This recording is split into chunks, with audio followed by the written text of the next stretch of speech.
Sir sir कुछ गुंडे। इतना कहते ही आलिया का कॉल कट हो जाता है। मेहुल को बहुत टेंशन आने लगता है। मुझे क्यों लग रहा है कि आलिया बैंकॉक में ही है। कॉलर ट्यून भी था ही था। मेहुल तुरंत मुंबई से आने वाली फ्लाइट चेक करता है। जरूर ये मॉर्निंग वाली फ्लाइट से आलिया आई होगी। मुझे तुरंत उसे बचाना होगा। उधर आलिया अपने बैग से कपड़े निकालकर गुंडों पर फेंक रही थी। ये ले, ये पैंट, ये शर्ट, ये दुपट्टा। फाइनली आलिया का दुपट्टा बाइक राइडर के हेलमेट पर आ जाता है और बाइक डिसबैलेंस होकर क्रैश हो जाती है। इससे पहले कि आलिया कार के विंडो बंद करती, दूसरा बंदा आलिया के ड्राइवर को गोली मार देता है। ड्राइवर मर जाता है और कार डिसबैलेंस होकर सामने वाले पेड़ से टकरा जाती है। बाइक पे पीछे बैठा बंदा एक स्पेशल गन निकालता है और कार पे फायरिंग करने लगता है। धीरे धीरे कार का ग्लास टूटने लगता है। आलिया बहुत डर जाती है, लेकिन तभी अचानक मेहुल के दोनों हाथों में गन थी। मेहुल एक एक करके सारे गुंडों को मार देता है। आलिया तुरंत कार से बाहर आती है तो मेहुल शॉक हो जाता है। आलिया, तुम यहाँ क्या कर रही हो?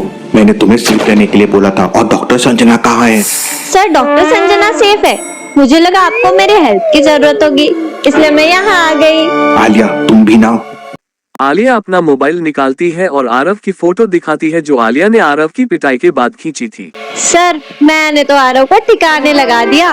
मुझे ये समझ नहीं आ रहा है कि आरव इंडिया वापस कैसे पहुँच गया। आरव मेहुल से फाइट करते समय बाइक ब्लास्ट होने से इंजर्ड हो गया था और मेहुल ने उसे पकड़ लिया था। लेकिन लॉजिकल आर्मी, क्या आप सोच सकते हैं कि उस वक्त क्या हुआ होगा और आरव इंडिया कैसे पहुँच गया होगा? सोचिए सोचिए।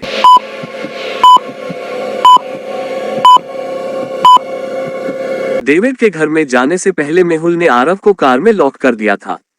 फिर मेहुल को आरव का याद ही नहीं रहा और जब डेविड के घर पर अटैक हुआ तो उस समय आरव कार का ग्लास तोड़कर भाग गया और वापस मुंबई आ गया।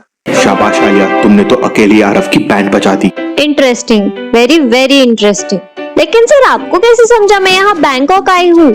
मेरा डायलॉग मुझ पे आलिया। मैं ऐसे ही डिटेक्टिव मेहुल नहीं हूँ। और बताओ आलिया, एरोप्लेन जर्नी कैसे रही?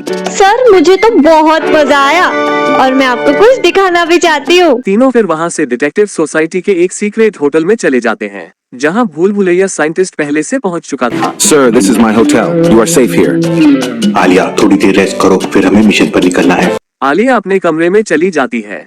कमरा बहुत लग्जरी और हाईटेक था। आलिया बेड पर उछलने लगती है। तभी अचानक आलिया की नजर टीवी के रिमोट पर पड़ती है। अपने इंडिया की न्यूज देखती हूँ, आखिर वहाँ पे चल क्या रहा है? आलिया टीवी ऑन करती है लेकिन टीवी की स्क्रीन पर एक लॉजिकल पासवर्ड लगा हुआ था। 11, 23, 31, 41, 53 और फिर क्वेश्चन मार्क। आलिया अपना बहुत दिमाग लगाती है लेकिन सॉल्व नहीं कर पाती और फिर मेहुल को कॉल करती है। सर वो टीवी पर मेरे एक लॉजिकल पासवर्ड नहीं खुल रहा है। आलिया, मुझे उसका फोटो सेंड करो। आलिया मेहुल को उसका फोटो सेंड करती है। मेहुल सोचता है। मेहुल आलिया को सही आंसर सेंड कर देता है और आलिया टीवी चलाने लगती है। आलिया सबसे पहले टीवी पर डिटेक्टिव मेहुल चैनल को सर्च करती है और यूट्यूब पर डिटेक्टिव मेहुल का वीडियो देखने लगती है। टीवी पर मेहुल के साथ साथ आलिया भी फाइट कर रही थी। आलिया खुद को टीवी पर देखकर बहुत खुश हो जाती है। टीवी पर सूर्या मेहुल के ऊपर बॉम्ब फेंक रहा था। तभी अचानक आलिया तुरंत खिड़की से बाहर देखती है तो सचमुच सूर्या फाइटर जैक लेकर फायरिंग कर रहा था। मर गए, इसके पास तो फाइटर क्राफ्ट है। लेकिन आलिया भी किसी से डरने वाले में नहीं थी। वो अपनी गन निकालती है और विंडो से फायरिंग करने लगती है। आलिया की एक गोली सीधा जाकर बगल वाले पायलट को लगती है और सूर्या का एक फाइटर जैक डिसबैलेंस होकर क्रैश हो जाता है। वो रही आलिया, उड़ा दो उसे। सारे फाइटर जैक आलिया की तरफ आने लगते हैं। अपनी जान बचाने के लिए आलिया अपने बैग से फ्लाइंग गन निकालती है और विंडो से वहां से चली जाती है। फाइटर जैक आलिया की तरफ घूम जाते हैं लेकिन तभी अचानक पीछे से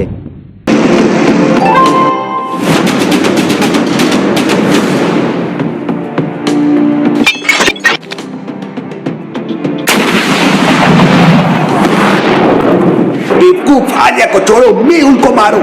सूर्या फाइटर जैक से मेहुल के ऊपर अटैक कर देता है। एक मिसाइल सीधा मेहुल की तरफ आने लगती है। अपनी जान बचाने के लिए मेहुल और चियांग को नीचे ही कूदना होगा। अब उनके पास कोई दूसरा ऑप्शन नहीं था। छत के ऊपर से एक वायर नीचे की तरफ जा रही थी और छत के ऊपर लोहे के छोटे छोटे तार थे। मेहुल और चियांग वायर की हेल्प से नीचे जाने लगते हैं। तभी अचानक सूर्या दूसरी मिसाइल से फायर करता है लेकिन मेहुल बच जाता है। सूर्य अपने फाइटर जैक से मेहुल को दोबारा टारगेट करता है, लेकिन तभी अचानक आलिया फ्लाइंग गन से उड़ते हुए सूर्य के फाइटर जैक के बगल में आ जाती है। आलिया के एक हाथ में एक टाइम बॉम्ब था और आलिया ने टाइम बॉम्ब पर बहुत सारी गम लगा रही थी। इससे पहले कि सूर्य कुछ कर पाता, आलिया टाइम बॉम्ब को सूर्य के फाइटर जैक पर चिपका देती है और फ्लाइंग गन का एक बटन दबा देती है। आलिया की फ्लाइंग गन गोली की तरह रफ्तार से नीचे चली जाती है। सूर्य का फाइटर जैक अगले 5 सेकेंड में ब्लास्ट होने वाला था।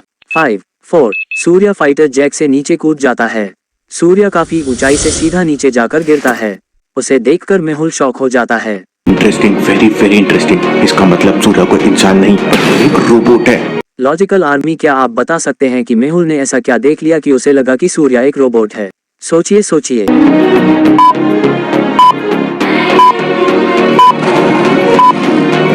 जब कोई इंसान इतनी ऊपर से नीचे गिरता है तो जमीन पर गिरते ही पैरों पर बहुत तेज जोर पड़ता है। इंसान इतनी ऊपर से नीचे गिरकर सीधा खड़ा रह ही नहीं सकता, और इतनी ऊपर से नीचे गिरकर सूर्य सीधा खड़ा हुआ है। मेहुल, अब तुम मुझे नहीं मार सकते क्योंकि एक बार तो मैं पहले ही मर चुका हूँ, लेकिन मैं तुझे फिर से मारूंगा सूर्य, ये ले। इतना कहते ही मेहुल सूर्य के ऊपर फायर करने लगता है।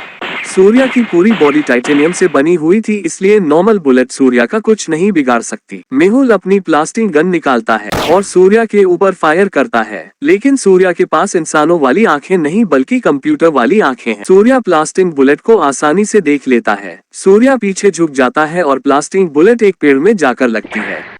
मेहुल एक के बाद एक फायर करता है, लेकिन एक भी बुलेट सूर्य को नहीं लगती।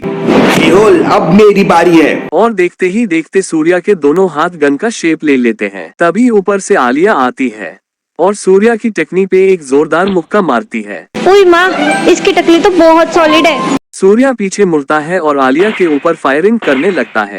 Move Alia, move. Alia flying gun का एक बटन दबाती है और गोली की रफ्तार से उड़ जाती है। सूर्य बहुत गुस्सा हो जाता है और चारों तरफ अंधाधुंध फायरिंग करने लगता है। मेहुल और चियांग पेड़ के पीछे छुप जाते हैं। मेहुल को समझ नहीं आ रहा था कि सूर्य को कैसे हराया जाए। तभी अचानक मेहुल की नजर सूर्य के चेस्ट पर पड़ती है। सूर्य के चेस्ट पर एक चिप जैसा कुछ लगा हुआ था। मेहुल अपनी गन से सूर्य के चेस्ट को टारगेट करता है और फायर कर देता है। गोली सीधा जाकर सूर्य के चेस्ट पर लगती है और सूर्य की बॉडी में शॉर्ट सर्किट हो जाता है और सूर्य की बॉडी से धीरे धीरे धुआं निकलने लगता है और सूर्य नीचे गिर जाता है। मेहुल और चियांग तुरंत सूर्य के पास जाते हैं। गुड बाय सूर्य। और मेहुल सूर्य के चेस्ट पर दोबारा फायर करता है और सूर्य की बॉडी ब्लास्ट हो जाती है। उधर जैसे ही जयकाल को अपने राइट हैंड सूर्य के मरने की खबर मिलती है, जयकाल का दिमाग खराब हो जाता है। मैंने बड़ी मुश्किल से सूर्य का रोबोट बनाया था, लेकिन मेहुल ने उसे मार दिया। मैं मेहुल को जिंदा नहीं छोड़ूंगा। लॉजिकल आर्मी, जयकाल सूर्य की मौत का बदला कैसे लेगा और अब क्या होगा आगे देखेंगे हम अगले एपिसोड में।